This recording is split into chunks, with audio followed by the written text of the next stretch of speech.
Great. Well, welcome to another WatchPro Originals interview. And today we have Patrick Pruniaux, who's not only the Chief Executive of Ulysse Nardin, has been for a few years now, but also now the CEO of Girard-Perregaux, and both part of the Kering Group, the major fashion house Kering Group. I guess we'll kick off with what's happening kind of right now. How are things looking for the business? How are you staying sane and keeping everybody moving forwards? Thanks for the invitation, Rob. Actually, we resume the production as early as last week. We've reopened our manufacturer in Switzerland 10 days ago, and gradually we're bringing back more and more watchmakers into the manufacturer. And they're going to be a ramp up probably in a production in the month of May. And probably our production is going to increase until June. That's where we are. And in terms of globally, obviously, most of the stores worldwide are still closed in Western Europe, very slowly reopening. As you know, Germany reopened last week as well. We are opening also our store in Geneva next week, and most of our partners in Switzerland as well. And it's going to take a little bit more time in the rest of Western Europe, plus obviously the US being closed. That's more or less the situation. And the Far East, China, which is actually interesting in terms of demand and sending some positive signs of recovery. What sort of, how quickly do you get feedback from the markets in terms of activity picking up? If you look across maybe South Korea, Hong Kong, China, now Germany? Well, I think it's very hard to tell at this point. And it varies country by country. We could have, we obviously have different type of traffic in stores and conversion rates.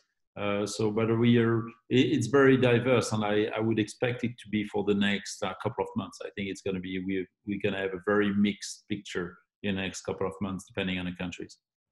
Is it fair to say, though, that the extreme optimists who thought that everybody was sitting around just poised like a coiled spring, ready to go and buy a luxury watch, is probably going to be a little disappointed? Luxury watch, probably. It's probably you're right on Girard-Perregaux. No, it's the opposite. People are queuing to go and buy a Girard-Perregaux. They've been waiting for it for weeks. No, just kidding. We're doing okay. Well, I saw that Sapphire Laureato, and I thought, if I could get my hands on that would be pretty good.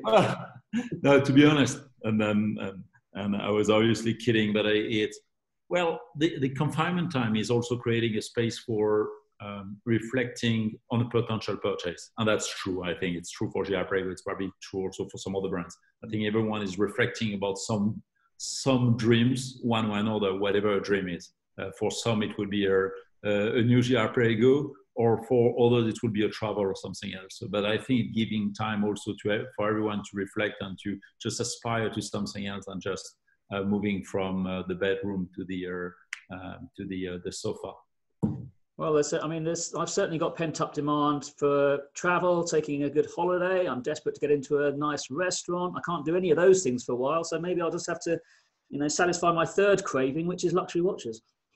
Actually, I think that could be the case. I mean, for a certain number of people, I think we tend to either be more curious about some business or some product we don't know well, or that we know very well. And then we are obviously our passion.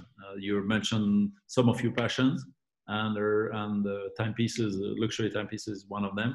And I think it's true for a lot of people. And for some others, it's an opportunity to discover something else, so get educated on products and brands.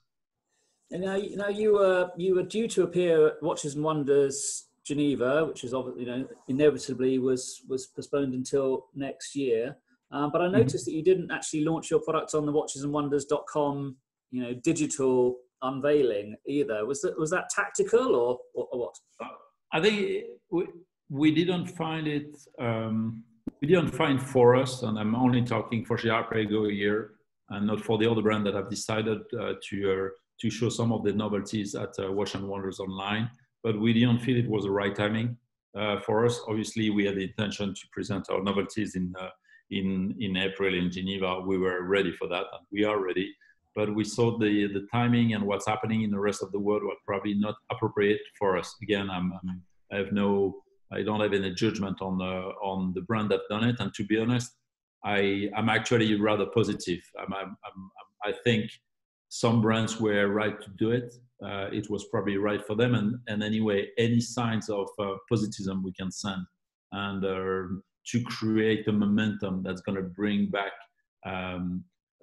clients into the store, and also people to get excited and think about something else than being in a very environment where there is a certain level of anxiety is good anyway.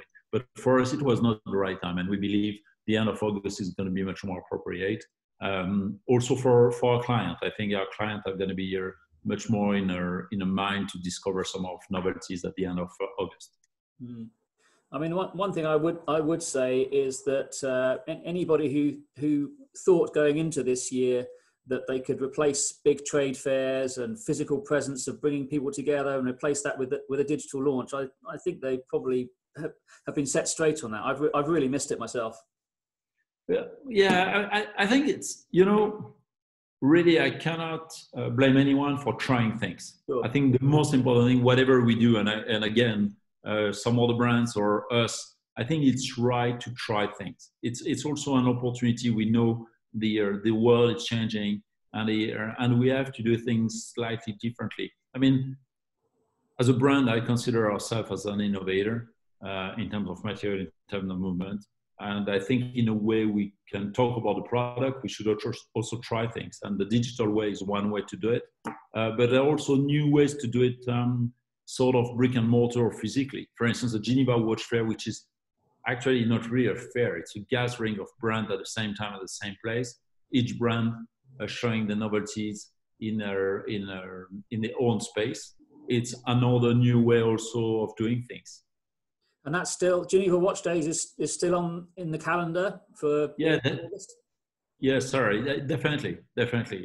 Obviously, we cross fingers so that there is no second wave of a virus spread. But there is no reason today why the Geneva Watch Days won't take place.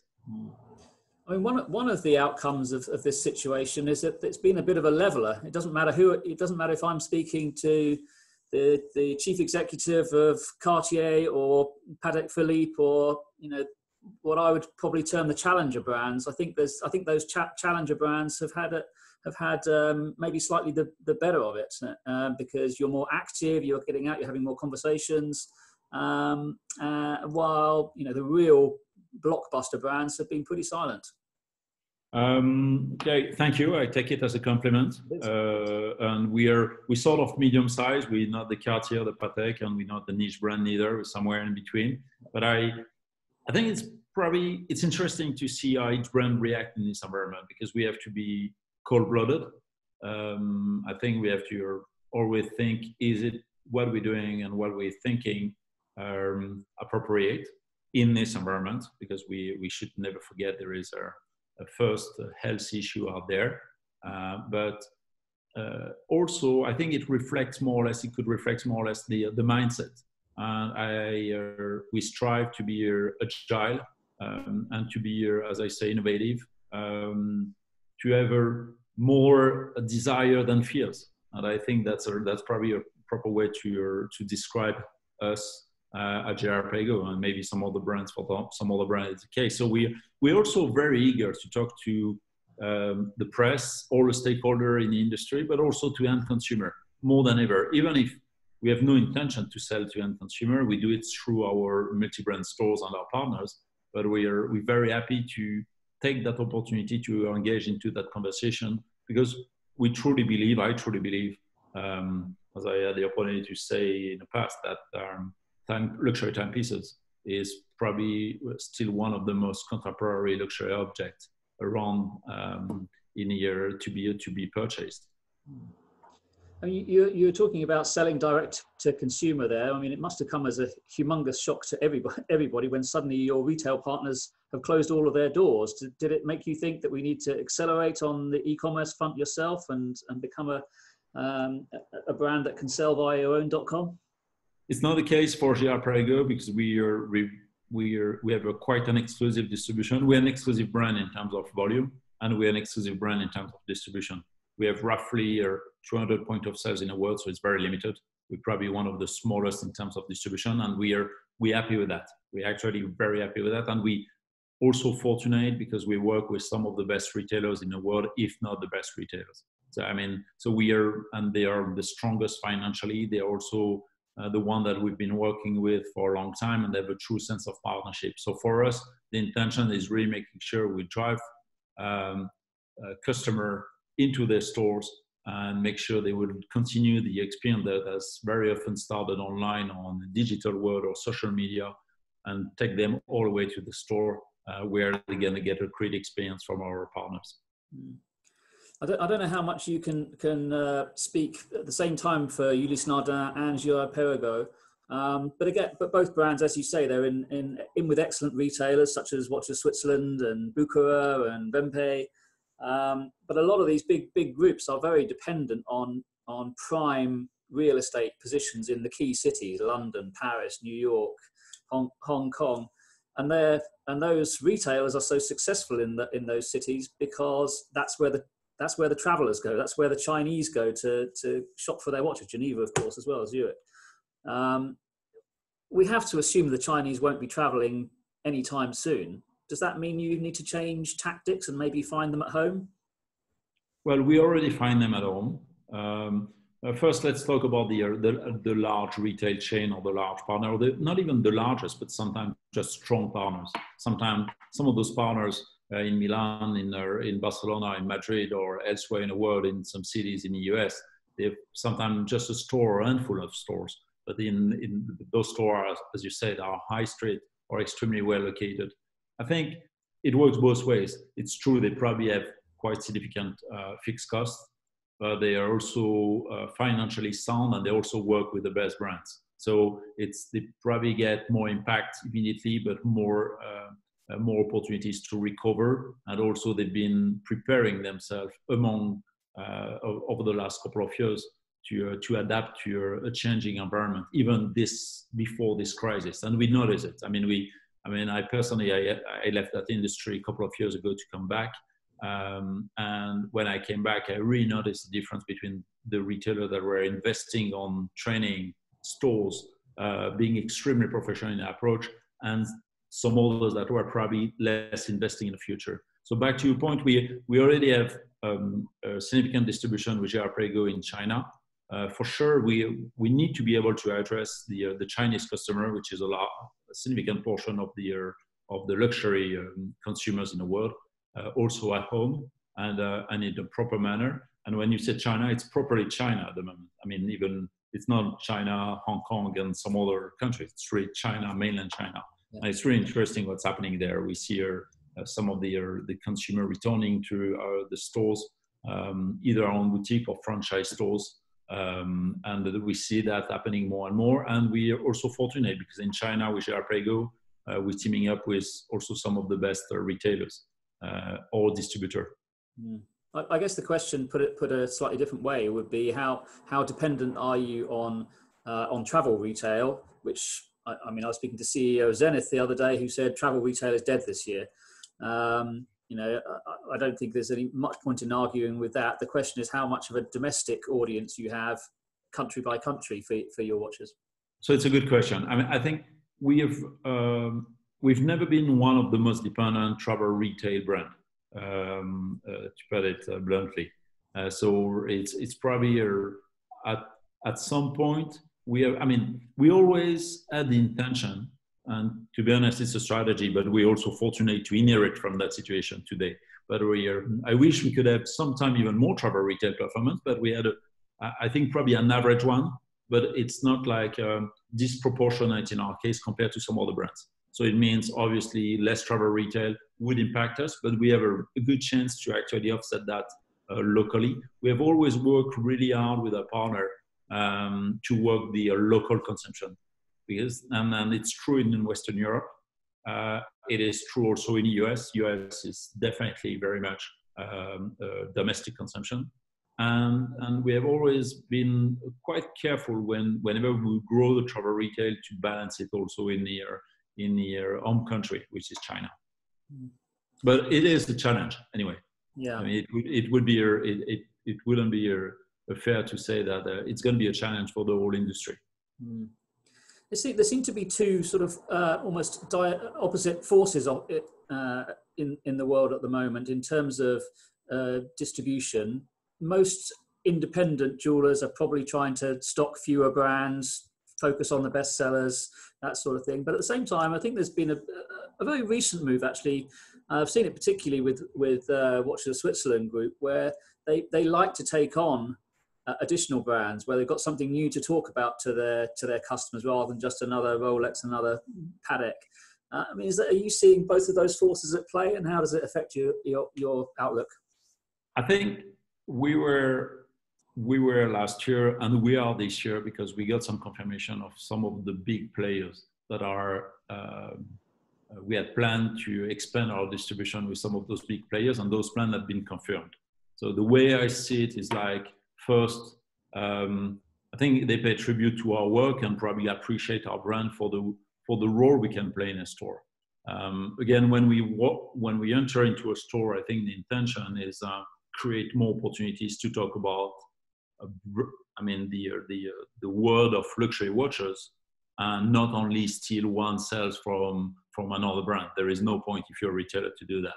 And I think the positioning of Girard-Perregaux is pretty unique, and it does come very clearly in that world of manufacture with a contemporary flavor, and with a lot of horology heritage on one hand. And I think it feels for a retailer a very clear opportunity within a portfolio. I think that's also the way retailers think.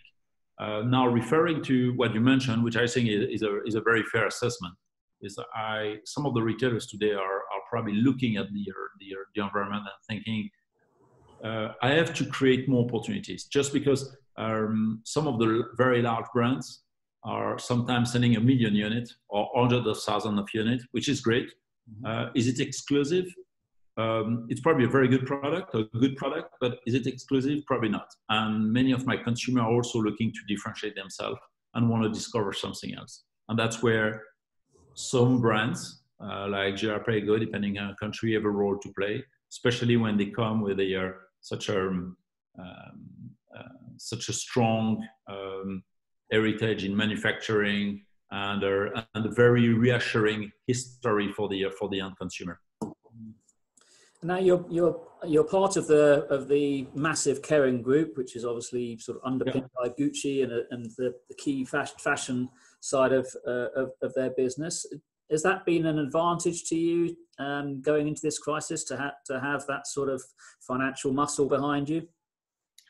First, we're very proud and very happy to be part of the Kering group, and also one of the reasons for that, we have great opportunities to share ideas with and share also information with some of our cousins in the fashion world. And that's very interesting, because they see things sometimes we don't see, or they see it earlier or later.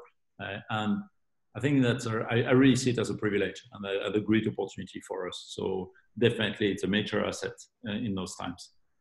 I mean, I guess on the fashion side, one advantage of watches is if you skip a season, watches don't really go out of date that quickly. But you tear up an entire spring-summer collection from Kering, and you've got problems on your hands. So there must be some interesting conversations. Well, it's true. We don't have the same way. Obviously, our pace is different. We do things differently in the watch industry. Having said that, I'm a strong believer in the brand consistency. I think you can still create excitement while being very consistent, meaning we are, especially a brand which is more than 2 centuries old like Girard-Perregaux, we should not rush to have like novelties all the time. We should have products that are relevant and always striking, relevant, and extremely well, how should I say, I mean, that are when they come up to the market, we have to give our best all the time. And I think it's not, there is no rush. With our view of seasons, it's probably different compared to some other watch brands. Yeah. Now, I guess nobody would delude themselves that things are going to get a lot easier in 2020. It's going to be a tough year right through to the end, which makes 2021 so much more important. And the news today that Basel World has cancelled focuses everybody's attention on Geneva in April next year. Do you think that's going to be, a truly spectacular sort of celebration that will kickstart the industry again? I think it's great. I really think. I mean, the fact that a lot of brands, especially in this environment, are going to be gathering at the same time in April in Geneva. It's just fantastic. We obviously part of the FHH, so the governing body of Watch and Wonders, with great partners, our colleagues from Richemont and the Hermès in particular. And we're super happy to be there. And I think with some other brands coming in and also some big players, I think Geneva, especially in the same place, same time, and Geneva, for the whole industry, it's just fantastic. It's a great news. Yeah. And I guess what we really need to hear next, though, is what the plan is, because at the moment, there's the 30 brands that would have been at Watches and Wonder this year, and there's the 5 brands that have come across from Basel, led by Rolex. That leaves many, many hundreds of brands homeless at the moment, and desperately trying to find out what they're able to do next year. Would you welcome them? Yeah. I mean, as far as I know, at least for Girard-Perregaux, what I can commit on is making sure that from this summer until the end of 2021, because we're looking medium term now, it's like you're gonna see a lot of activities and continuing to tell great stories, and probably with the peak of Pinnacle in April in Geneva next year. Yeah. Okay. Well, I can't wait to see all the exciting stuff that's going to be coming out, and hopefully I'll see you in Geneva for Geneva Watch Days. That'll be probably the first opportunity for us to get together. Absolutely. I hope to see you end of August. Great. All right. Thanks, Patrick. Thanks very much for your time. Very nice talking to you. Thank you. Thank you.